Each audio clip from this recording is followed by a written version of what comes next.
Bueno, padre, va a parecer un poco redundante la palabra de hoy, porque la pregunta sería, ¿cuál es el significado concreto de la palabra Dios? ¿Existen otros nombres con los cuales mencionarlo?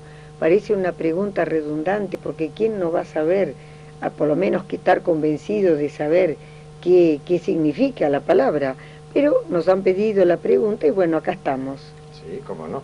Es que esta pregunta es mucho más profunda de lo que a primera apariencia podría parecer. Realmente, la palabra Dios en castellano, en inglés God, en alemán, Zeus, en griego, etcétera, es un nombre. Y el nombre es algo muy sugerente y también muy misterioso, incluso cuando se aplica a cualquier objeto. Cuando uno dice, por ejemplo, es un perro, es una mesa, los está nombrando, les está dando un nombre. Ese nombre, por una parte, es como una especie de señal que indica aquella cosa es mesa, esta cosa es tal cosa, ¿no? El nombre indica algo. También me dice, en cierta forma, para qué sirve o cuál es su naturaleza. Cuando a mí me dicen mesa, sé que es un elemento, un objeto en el cual puedo poner cosas encima. Si me dicen silla, ese nombre a mí me indica, es un objeto en el cual yo me puedo sentar, yo me pongo encima de eso. Pues normalmente no me siento en una mesa, pero sí me siento en una silla, etc. Y tiene además un elemento de misterio, porque ningún nombre termina del todo de explicarnos todo lo que es algo. ¿Verdad? Alguien podría decir, si yo me siento en una mesa, la transformo en silla. Yo diría, bueno, en ese momento sí, para vos se transforma en silla. Entonces la palabra mesa, ¿qué significa? Normalmente que no te sientas vos en ella, sino que pones otros objetos. Pero es que hay una cierta ambigüedad en todo nombre, ¿verdad? Un nombre no termina de decir todo lo que la cosa es. Las personas tenemos nombres, pero cuando una persona dice, usted, señor, se llama José, ya sé quién es usted, es José. No, simplemente el nombre me dice un poquito de él, me dice que es varón, por eso se llama José, que tiene un nombre que es de origen cristiano, con lo cual probablemente es o cristiano o tal vez judío, y etcétera. Pero el nombre no me dice todo lo que es esa persona. Cuando lo aplicamos a Dios le estamos dando un nombre, pero detrás de ese nombre, por supuesto, hay muchísimo más. Fíjense cómo dice el Catecismo de la Iglesia Católica en el punto 203, en un apartado que se titula Dios revela su nombre.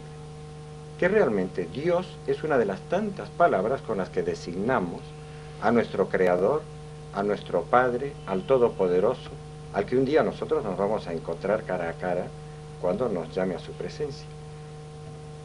Y dice así, a su pueblo Israel, Dios se reveló dándole a conocer su nombre. O sea, lo primero es presentarse dando el nombre. El nombre expresa la esencia, la identidad de la persona y el sentido de su vida. Dios tiene un nombre. Y esto es muy importante. Alguien podría decir como que el nombre expresa la esencia. Normalmente sí expresa la esencia.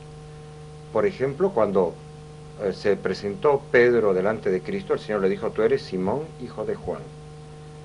Juan, de hecho, Jonahan en hebreo quiere decir Dios es bueno. O sea, ya indica mucho. Alguien que se llame Juan significa Dios es bueno. Pero el Señor le cambió de nombre y le dijo, a partir de ahora te llamarás Kefa, que significa roca, piedra, que traducido al griego se dice Petros. Y de ahí viene la palabra Pedro en castellano, Pierre en francés, Pietro en italiano, pero viene del significado original Kefa, que es roca. Y Pedro, que era un pobre hombre cobardón y un poco asustadizo, probablemente se sorprendió de que Dios justo a él le ponga el nombre de roca, pero es que iba a ser el primer papa, es decir, el primer representante vivo de Cristo en la tierra. Tenía que ser firme en la fe y dar firmeza a los demás. Su nombre significaba la esencia y el sentido de su vida y la identidad de su persona. Lo mismo que cuando uno al Papa le dice es el Papa, tiene un nombre genérico, pero viene de padre. En Oriente Papa es padre. Tiene que hacer de padre de todos los creyentes, no es simplemente un gobernante, un jefe. Bueno, pues en el caso de Dios, el nombre de Dios Dios tiene nombres, realmente tiene nombres, porque ningún nombre agota toda su esencia. El que primerísimamente reveló Dios a Moisés fue que Dios es un viviente, es el único que realmente tiene la vida por sí mismo, y por eso, cuando el milagro de la zarza ardiendo, que ahora se conserva en el monasterio de Santa Catalina, en la península del Sinaí, no sé si algunas han visto unas fotos, todavía se conserva la zarza, que vaya uno a saber si es exactamente un retoño de la original, pero ahí está esa famosa zarza. Pero plantada en tierra, digamos. En tierra, en tierra. Y los turistas que van pueden ver y tocar la famosa zarza, que es bastante grande. Y ahí se le apareció Dios a Moisés y le dijo: yo soy el Dios de tus padres, el Dios de Abraham, el Dios de Isaac y el Dios de Jacob. Que, como dice el Catecismo de la Iglesia Católica, yo soy un Dios de vivos, porque todos están vivos para mí. Es un nombre. Otro nombre es el que le dijo a continuación también a Moisés, ¿no? Eye, Eshe, Eye. Yo soy el que soy. O sea que le dice, la esencia mía es ser. Si hay alguien que puede decir yo soy, pero la esencia mía es existir, ser permanentemente, siempre soy yo. De modo que el nombre verdadero de Dios también es yo soy el que soy, que en hebreo se escribe con el famoso tetragrama sagrado, que son las 4 letras, que para todo hebreo respetuoso son unas palabras que se escriben con muchísimo respeto. Incluso a veces no escriben, no a veces sino siempre, alguna de ellas, para no escribir tanto respeto les infunde el nombre de Dios, ¿verdad? Y sigue teniendo más significados: clemente, misericordioso, fiel, yo soy la verdad, el camino, la vida. Dios tiene muchos nombres, pero cada uno de ellos nos indica algo, algún aspecto de la esencia de Él. Es muy importante conocer esos nombres. Claro, porque nos dan una idea mucho más concreta y con más matices de lo que es una misma cosa. Claro, así es. Bueno, un momentito, padre, ya vamos a retornar. ¿Cómo no?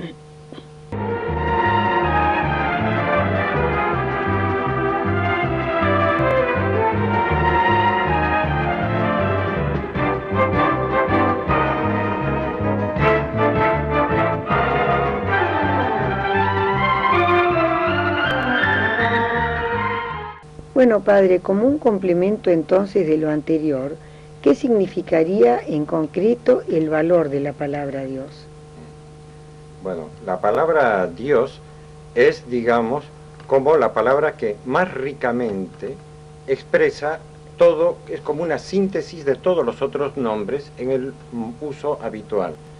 Por eso es bueno haber conocido, a través también del estudio, de la lectura de la Biblia, conocer muy bien lo más posible la Escritura y el Catecismo, todos esos otros nombres que Dios se ha dado a sí mismo.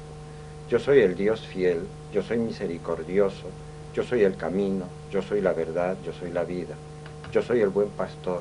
Toda esa cantidad de modos y facetas de presentarnos quién es Él, quedan sintetizadas en esa palabra sencilla: yo soy Dios, o yo creo en Dios.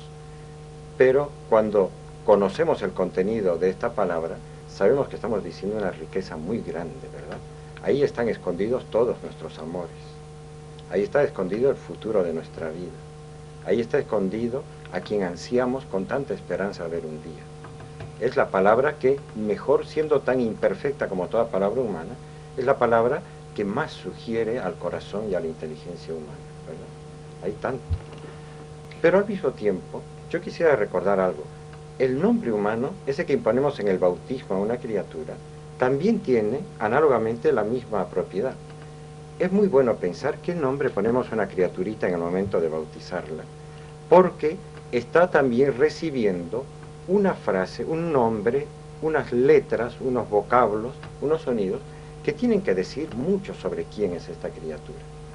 ¿Se han fijado en la ceremonia del bautismo cómo el Catecismo de la Iglesia Católica dice que bautizamos un poco distinto aquí en el mundo latino de Occidente que en el mundo oriental?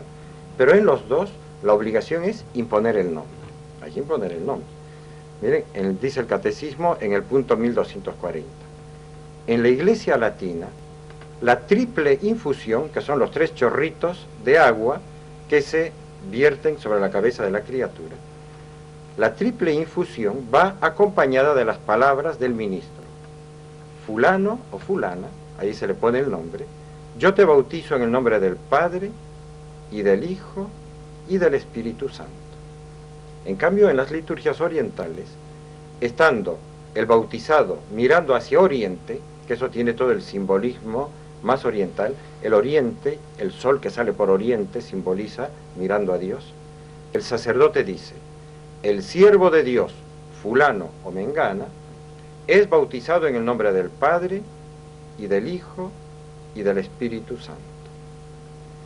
En ambos casos, como ven, hay que ponerle el nombre, que es decirle José, Luis, o decir María, Inés, es bautizado o bautizada. Bautizado quiere decir recibe la filiación divina, se transforma en hija o en hijo de Dios, pero lleva un nombre. Y ese nombre tiene que ser, en la medida de lo posible, un nombre digno. Un nombre que de alguna manera sea como materia apta para representar a una hija o un hijo de Dios. A mí me sorprendía cómo en su entusiasmo, por ejemplo, cuando el Campeonato Mundial de Fútbol de 1950, cuando Uruguay le ganó a Brasil, hubo padres de familia que a sus hijos le pusieron 2-1. ¿No? Se les pasó la mano. Se les pasó la mano. Le ganaron a los del almanaque, que también son unas pobres víctimas, claro. ¿no? Pero ahí todo el nombre se refería ya no a la trascendencia de lo que es ese chico, sino simplemente a la pasión futbolística que tantas sentimos de todos modos, porque es un lindo deporte, pero a la pasión futbolística del padre. Pero no decía todo lo que hay detrás. Es muy bueno tratar de que los nombres que ponemos a nuestros hijos e hijas, de alguna manera, reflejen la tradición de las personas santas que nos han precedido, o tengan significados que sean agradables. No quiero poner ejemplos porque siempre habría entre los oyentes alguien que quede herido, pero hay nombres que incluso son de defectos, no de virtudes personales. De modo que hay personas que se llaman, estoy casi tentado a decir alguno, ¿verdad?, pero que no son virtudes, ¿no? Hay personas que, de otra manera, por ejemplo, hay una que se llama vanidosa. No digo el nombre exacto, que es el en uso corriente, pero quiere decir eso, vanidosa lo que sea de apellido. No es digno que tenga un nombre de defecto. Otras veces les ponen un nombre de calendario. Yo hace tiempo tuve que bautizar a una criaturita que la madre insistió que de nombre quería que se llamara Marzo. Yo dije, ¿marzo? ¿Como el mes de marzo? Dijo, sí, marzo. Y dije, ¿por qué? A mí me gusta marzo. Bueno, que era un nombre de calendario, que es un nombre del tiempo que pasa. Bueno, yo a la abuela después le dije, ¿no le parece que además, porque la madre dijo eso y se fue, era una mujer un poco especial, le dije a la abuela, ¿usted me daría permiso para que además le ponga Marzo María? Era una nenita. De modo que sepa que además tiene un nombre cristiano. Y me dijo, sí, Marzo María. Dijo, pero en los papeles le vamos a poner solo Marzo para que la mamá no se enoje. Pero usted cuando crezca dígale que el sacerdote además le puso María, ¿no? Y que ella puede elegir un poco más. Pero es que los nombres significan mucho. Hay nombres de un contenido riquísimo. Pero hay nombres que suenan horribles y usted los traduce y resulta que son lindísimos. Sí. Yo conozco un caso muy concreto de una persona que estaba enojadísima con el nombre que le habían colocado, y entonces vienen los sobrenombres y las abreviaturas y todo ese tipo de cosas, porque aunque tengan un contenido riquísimo, resulta que suenan muy mal, por lo menos en castellano. Ah, claro, o que suenan anticuados. A uno de mis tíos abuelos le pusieron un nombre ilustrísimo, muy cristiano, pero suena raro, estaurófilo. Ahí está, ¿verdad? Que quiere decir amante de la cruz. Stavros, Tauros es la cruz en griego, ¿no? Y filos es de amante, amante de la cruz. Es un lindo nombre cristiano, pero como nombre corriente suena rarísimo. Y aparte queda largo también. Sí, hay que tener la delicadeza de saber pensar y acertar, no simplemente con una moda, sino con un contenido que de alguna manera refleje la esencia de una hija, de un hijo de Dios. Es todo un desafío, ¿verdad? Y tal vez en nuestra época alguna vez llegará a canonizarse y a ser ilustre una persona con un nombre de estos que también son ahora medio curiosos. Pero lo normal sería, yo digo, buscar nombres aptos para los hijos de Dios. Bueno, y que ellos no tengan que enojarse después de haberlos recibido. De haberlos recibido. Bueno, nos quedamos ahí, padre, entonces.